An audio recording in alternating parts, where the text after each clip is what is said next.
Hey guys, it's Danny here from Disrupt Tutoring, and as always, it is a pleasure to join you. Today we're going to do a chemistry multiple choice question from the November 2019 Grade 12 Physical Sciences Paper 2.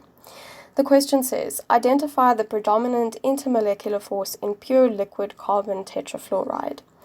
To answer this question, you will need to recall the difference between intramolecular forces and intermolecular forces. Intramolecular forces hold atoms together within molecules. These are metallic bonds between two metal atoms, ionic bonds between a metal and a nonmetal, and covalent bonds between two nonmetals. Intermolecular forces hold molecules together within a substance. So these forces are between the molecules instead of the atoms.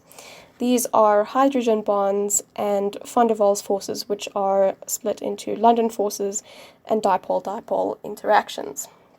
So from these definitions, we can immediately eliminate one of the options as the solution.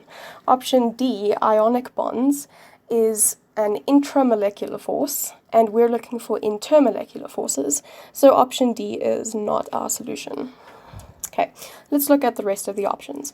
London forces occur between two nonpolar molecules, and dipole-dipole interactions occur between two dipoles, or an ion and a dipole. Hydrogen bonds occur between hydrogen and three specific elements: nitrogen, oxygen, and fluorine.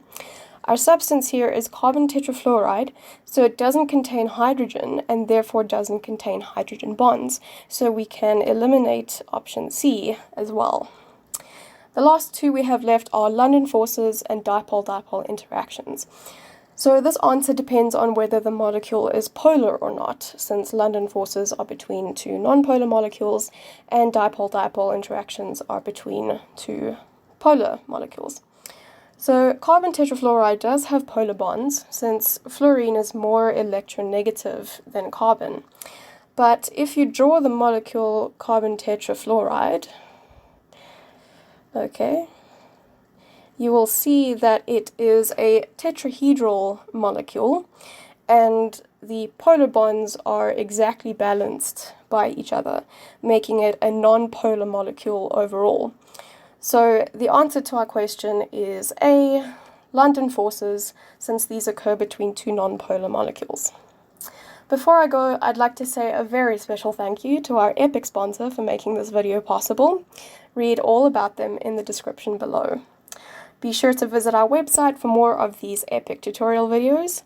If you can't find the answer to your question, you can send us the question and we'll respond with a personalized video just for you. Until next time, stay epic.